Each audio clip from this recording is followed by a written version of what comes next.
81920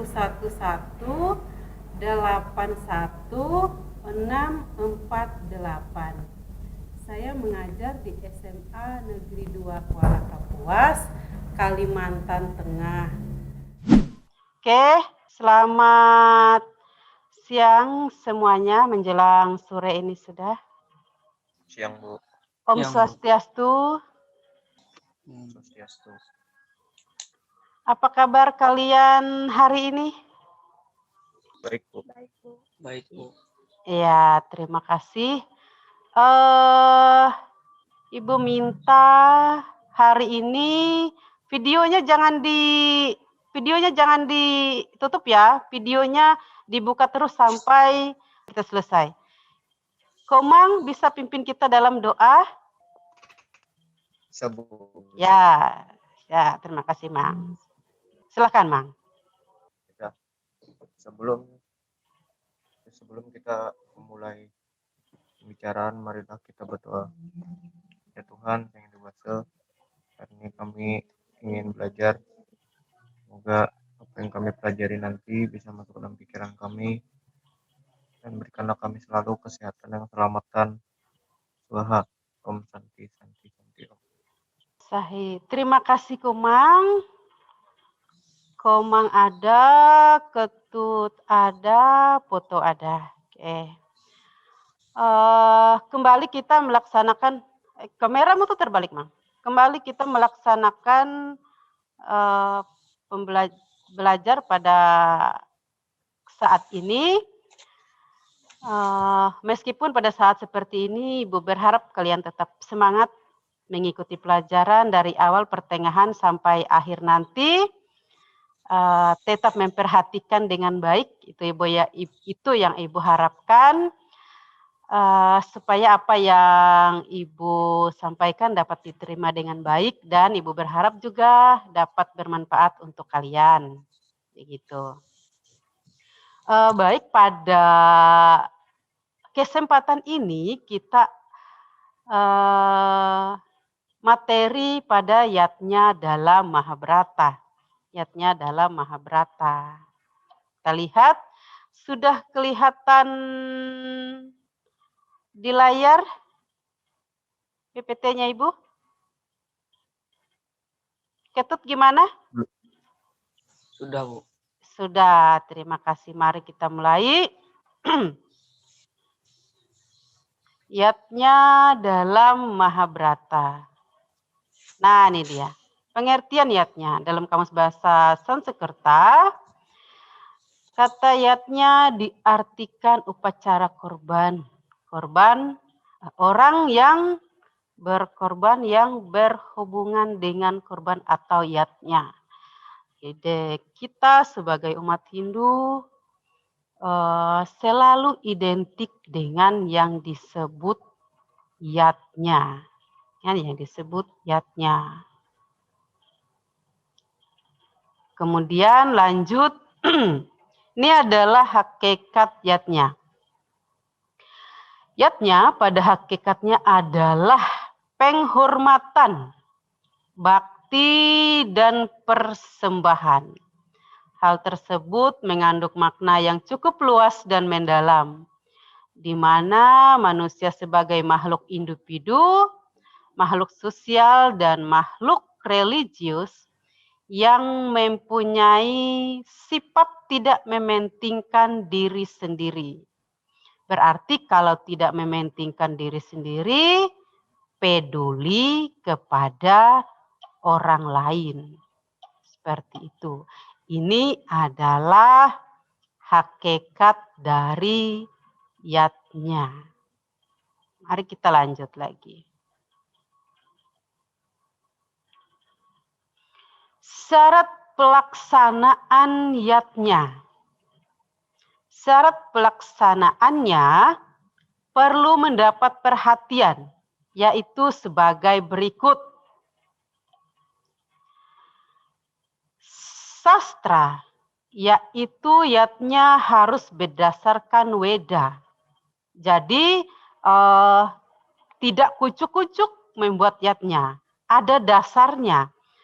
ada sumber yang menguatkan bahwa yatnya itu dilaksanakan, yaitu berdasarkan dari kitab suci Weda.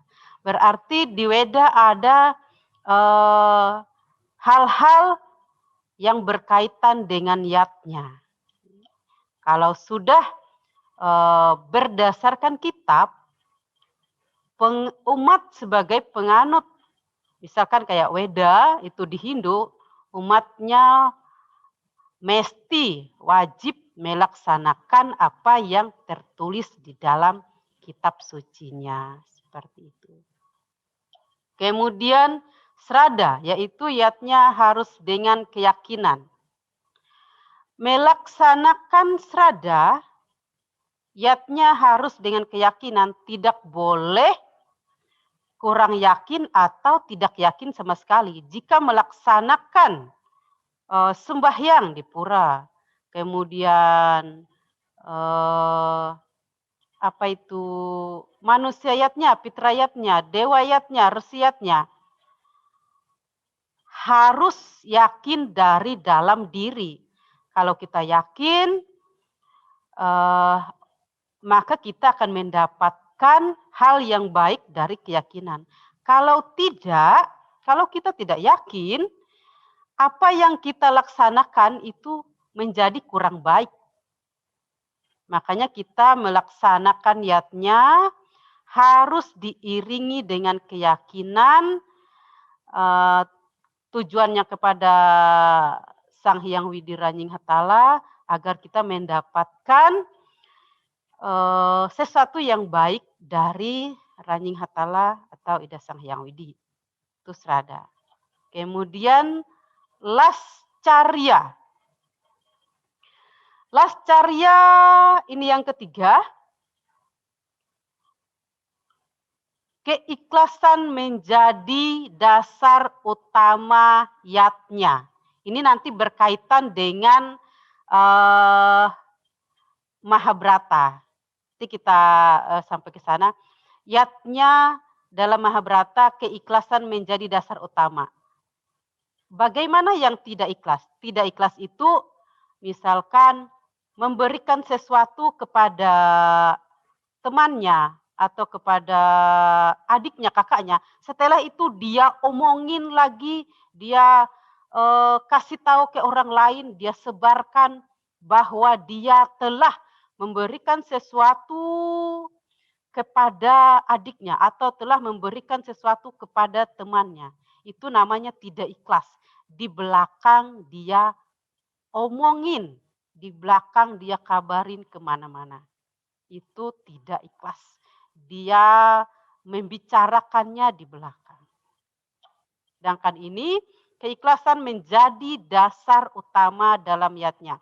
Jika beryatnya macam-macam tuh nanti kita beli buah, kita membuat nanti ada ikan, ada nasi, kita jangan mengeluh, habis duitku nih untuk beli ini aja. Kita tidak boleh seperti itu. Jika kita sudah membelinya, kita berniat mempersembahkannya, tidak ada keluhan lagi di dalam hati dan pikiran kita. Seperti itu. Kemudian daksina, memberi dana kepada pandita. Ini juga bagian dari syarat pelaksanaan yatnya.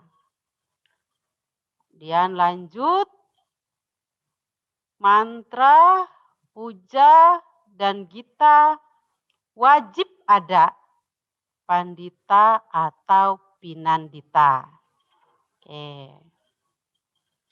Kemudian nasmuta. Apa pengertian dari nasmuta ini, Mang? Tolong bacakan, Mang. Sampai selesai dengan Ana ini. Bacakan pelan-pelan. Halo, Kumang. Yo. Nasmuta atau tidak untuk pamer. Jangan sampai laksanakan niatnya hanya untuk menunjukkan kesuksesan dan kekayaan. Oke, lanjut. Anasevanam, yaitu memberikan pelayanan kepada masyarakat dengan cara mengundang makan bersama. Oke, terima kasih Kumang. Yatnya nasmuta, tidak untuk pamer. Jadi, jika memberi yatnya, jika melaksanakan yatnya, nanti dia melaksanakannya tinggi-tinggi, pilih buah yang besar-besar, kemudian yang mahal-mahal, supaya orang mengetahui dia kaya. Di dalam beriatnya tidak ada hal tersebut. Meskipun ada juga dikatakan di dalam kitab, setetes air, sehelai daun, jika diberikan dengan tulus ikhlas, saya akan menerima. Itu di dalam kitab ada seperti itu kan. Lebih baik seperti itu dibandingkan nanti banten sesajen dibuat setinggi-tingginya, tetapi tujuannya biar orang tahu bahwa dia hebat, bahwa dia kaya, bahwa dia sukses, tidak ada artinya. Itu nasmuta. Kemudian anasewanam.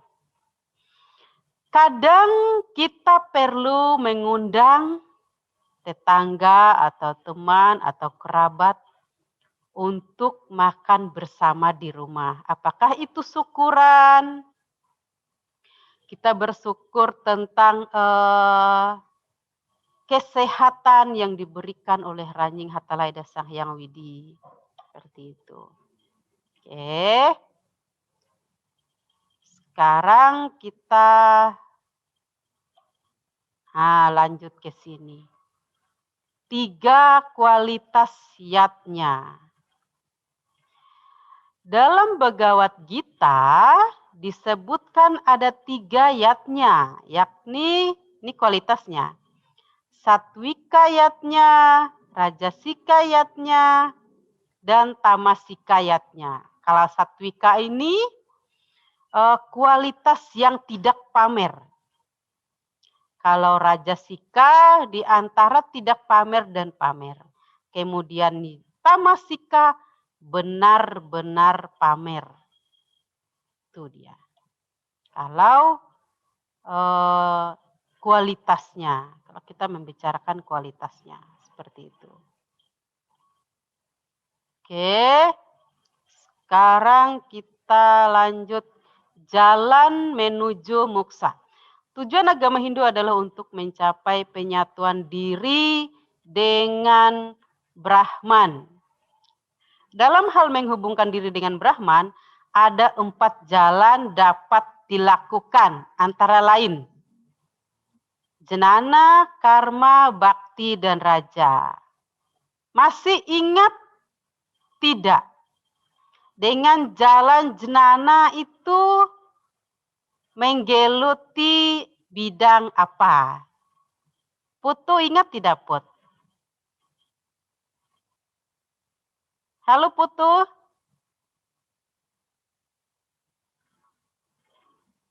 Dengar, Ibu?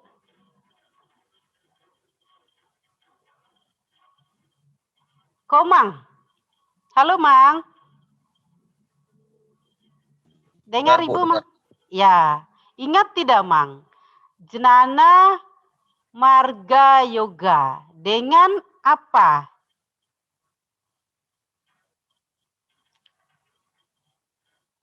Jalan ilmu pengetahuan. Jalan mendalami ilmu pengetahuan. Ya kan?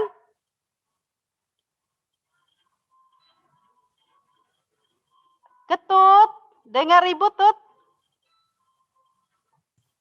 Dengar, Bu. Ya, bagaimana dengan karma marga? Kita menuju moksa dengan jalan karma marga. Dengan jalan karma marga, apa bergelut bagaimana ini yang di karma marga ini? Kalau jenana tadi dengan pengetahuan. Kalau yang karma marga, ingat tidak? Dengan cara Bekerja, Bu.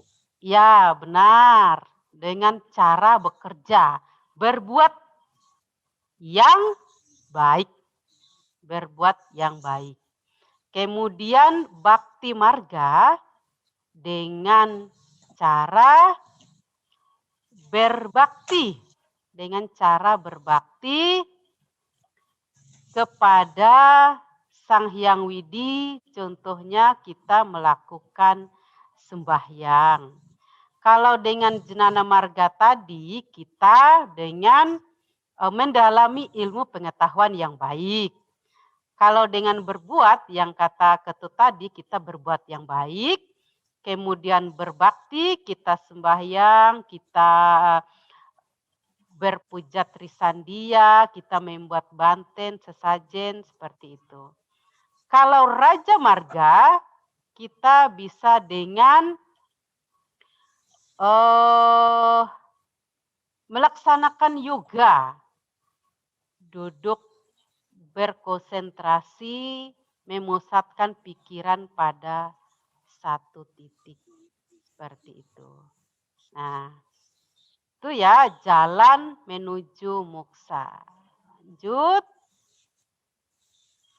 Nah, ini dia. Kaitan yatnya dalam Mahabharata dengan masa kini. Mahabharata merupakan salah satu bagian dari Weda Smerti, kelompok Upaweda. Yaitu pada gulungan Itihasa, Mahabharata ditulis oleh Bagawan Vyasa atau Krishna Dwipayana.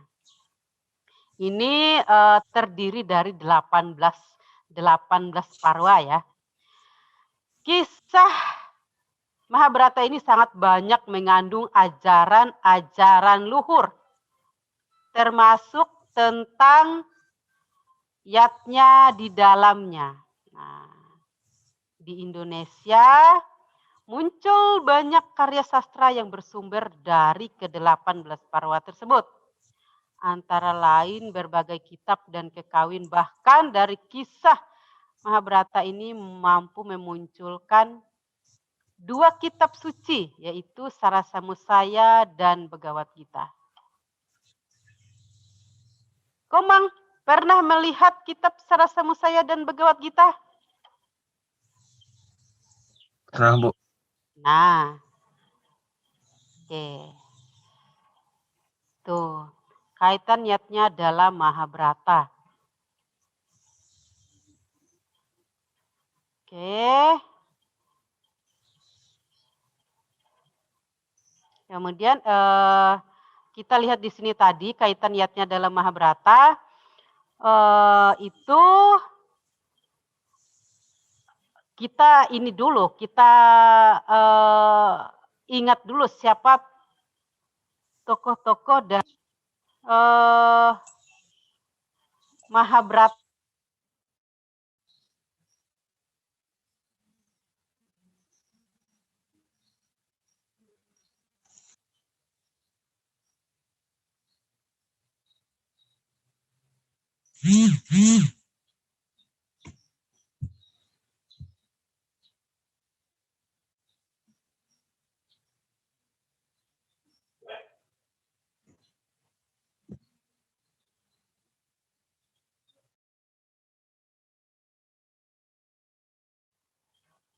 Dengar Ibu? Halo Kumang. Dengar, Bu, dengar. Oh iya. Nah, mari kita lanjutkan lagi ini tadi kaitan yatnya dalam Mahabharata dengan masa kini. Kita mesti ingat dulu siapa tokoh-tokoh dari Mahabharata ini yang sangat kita ketahui itu adalah Pandawa 5 itu kan. Ada Yudhistira, Bima, Arjuna, Nakula, dan Sadewa. Nah, kaitannya dengan Mahabharata ini pada saat itu ada mereka memberikan makanan kepada orang lain. Nah, di situ ada seorang maharesi yang datang, seorang resi yang datang, kemudian mereka memberikan makanan, tetapi maharesi ini memakannya dengan sangat lahap sekali. Nah, melihat seperti itu, si Drupadi itu dia berbicara di dalam hatinya. Dia berbicara, lahap benar resi ini makan. Kayaknya seperti apa ini namanya? Kayak seperti tidak sabar, begitu maksudnya.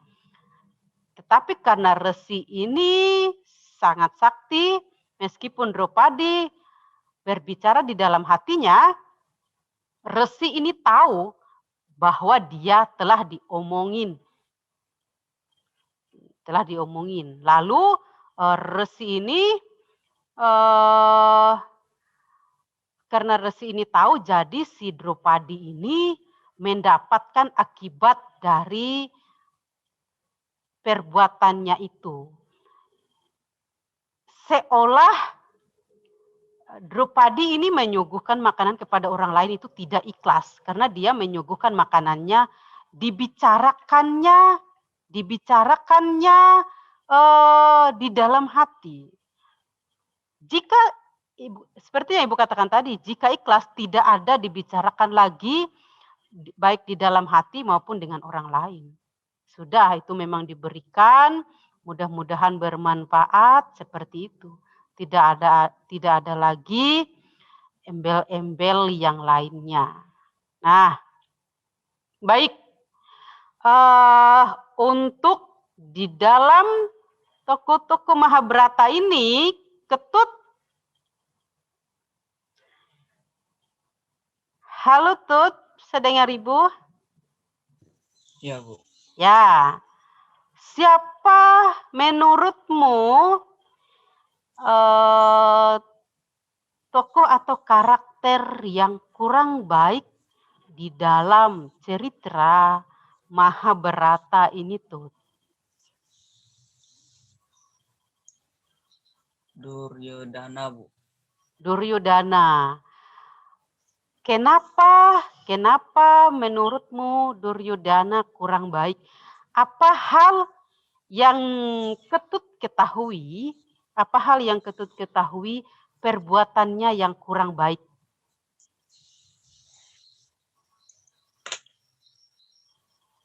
Karena sikapnya yang licik dan jahat, Bu. Ya, benar. Dia sangat licik dan jahat. Selalu ingin mencelakai Yudhistira, Bima, Arjuna, Nakula, dan Sadewa. Selalu ingin mencelakai mereka.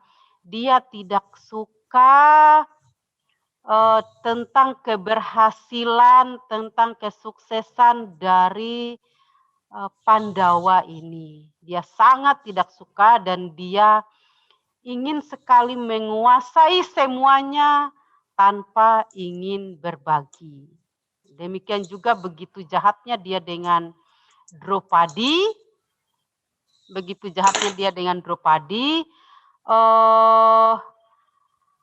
Yang menarik kain di badan Drupadi itu, nah itu akibat dari Drupadi yang memberikan makanan tidak ikhlas. Tetapi kainnya itu tidak bisa habis. Ada sisi lain, ternyata Drupadi pernah berbuat baik kepada Dewa Krishna, yaitu membalut tangan Dewa Krishna di saat tangannya luka. Ada sisi baiknya, disitulah dia mendapat pahala, sehingga kainnya yang ditarik ini menjadi tidak bisa habis. Seperti itu. Tidak bisa habis. Itu untuk hal yang tidak baik dari salah satu tokoh yang disebutkan oleh Ketut. Baik, terima kasih untuk Ketut. Berarti sebelum kita membahas tentang Mahabharata, Ketut telah menuntun atau membaca hal-hal yang berkaitan dengan Mahabharata. Lanjut kita ke Komang. Bisa dengar Ibu? Dengar, Bu. Oke, siap. Silakan Mang, menurutmu adakah tokoh baik atau siapa tokoh baik yang ada di dalam cerita Mahabharata ini?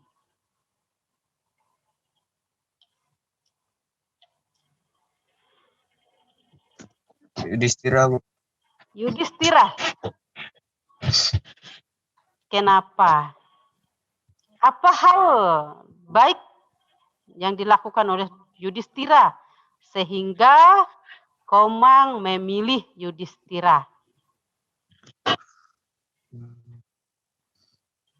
Sifatnya yang adil, Bu, sabar, jujur, dan taat terhadap ajaran agama, dan penuh percaya diri, dan berani berspekulasi.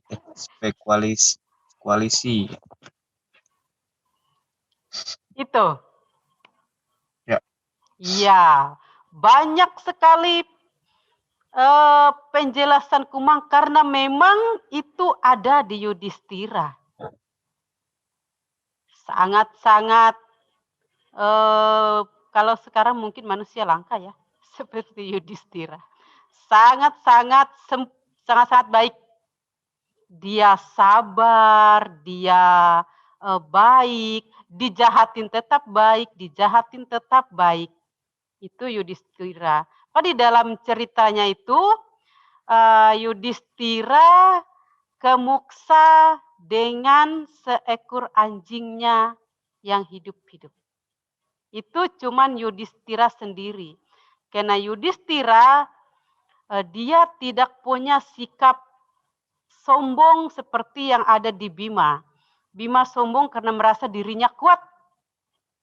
Kemudian si Arjuna karena dia merasa dia pandai memanah seperti itu. Masing-masing dari Arjuna, kemudian Bima, Nakula dan Sedewa, mereka berempat itu mempunyai kesombongan. Merasa ganteng, merasa tampan, kemudian merasa pandai memanah, merasa kuat, lalu mereka mempunyai kekurangan sendiri-sendiri seperti itu. Oke. Baik, terima kasih Kumang. Komang juga ternyata sudah membaca sebelum kita mempelajarinya. Putu, bisa dengar Ibu Put? Bisa, Bu. Oke, silakan Put. Menurutmu siapa tokoh baik di dalam Mahabharata ini? Arjuna, Bu. Arjuna, kenapa? Karena dia memiliki karakteristik sopan santun, berani, dan suka melindungi yang lemah. Ya, Arjuna juga sangat baik. Dia memiliki sopan santun, dia hormat kepada orang tua, hormat kepada ibunya, dan juga kepada orang lain. Dia baik. Oke. Semua apa yang sudah kalian bertiga sampaikan, itu semuanya sudah benar ya. Mengenai tokoh dan karakter yang ada di dalam cerita Mahabharata ini. Baik, kalau begitu mari kita lanjut. Nah, di sini lihatnya dalam kehidupan sehari-hari. Komang mana Komang? Ini foto apa, Mang? Apa bisa dilihat dengan jelas sepertinya foto apa? Gambar apa ini? Mereka sedang saling Memberi, Bu. saling memberi.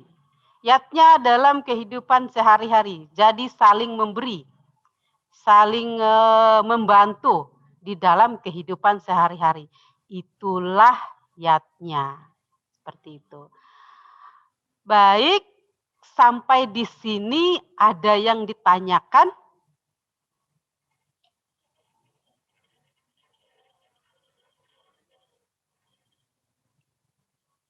Ketut?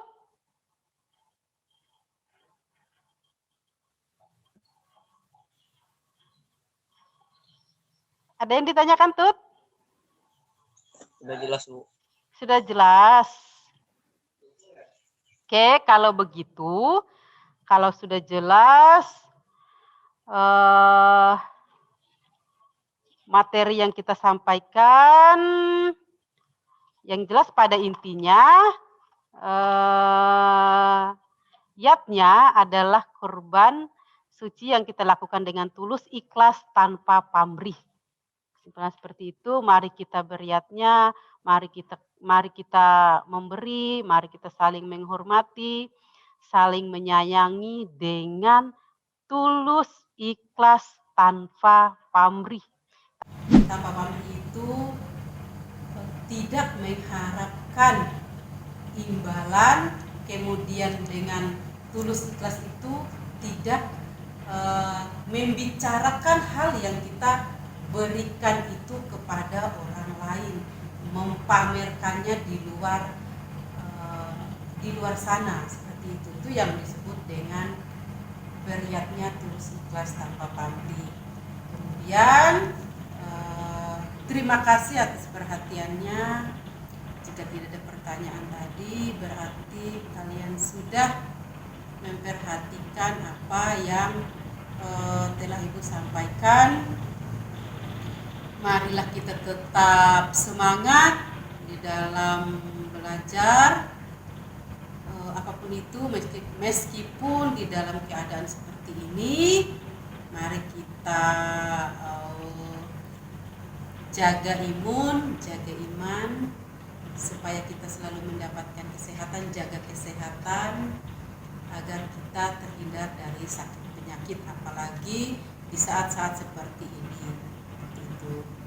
Kemudian untuk tugas nanti kalian bisa lihat di WhatsApp ya, nanti Ibu kirim di sana juga. Nanti ada waktu yang telah ditentukan, kumpullah sesuai dengan waktu yang ditentukan, kemudian kumpullah tepat waktu seperti biasa, kalian disiplin seperti itu. Nah, untuk itu Ibu ucapkan terima kasih atas perhatiannya. Untuk mengakhiri pelajaran pada kali ini, mari kita berdoa. Pada kesempatan ini untuk menutupnya Ibu yang akan pimpin. Mari kita mulai. Ranyuta Sang Hyang Widi, kami telah melaksanakan proses belajar mengajar. Terima kasih atas bimbingan-Mu, sehingga proses belajar mengajar kami dapat berjalan dengan lancar. Semoga apa yang disampaikan dapat bermanfaat untuk siswa-siswi kami, baik hari ini, besok, dan ke depannya. Terima kasih. Ranyuta Sang Hyang Widi. Om Santi Santi Santi Santi. Kemudian untuk pelajaran selanjutnya, kita akan minggu depan itu memasuki moksa. Jadi boleh kalian baca-baca dulu sebelum kita sampai ke materi tersebut, seperti itu. Oke, terima kasih untuk saat ini. Semoga kita selalu sehat, mudah-mudahan kita selalu dalam lindungan Raden Atalaida Sang Hyang Widi. Untuk mengakhiri pelajarannya, mari kita sama-sama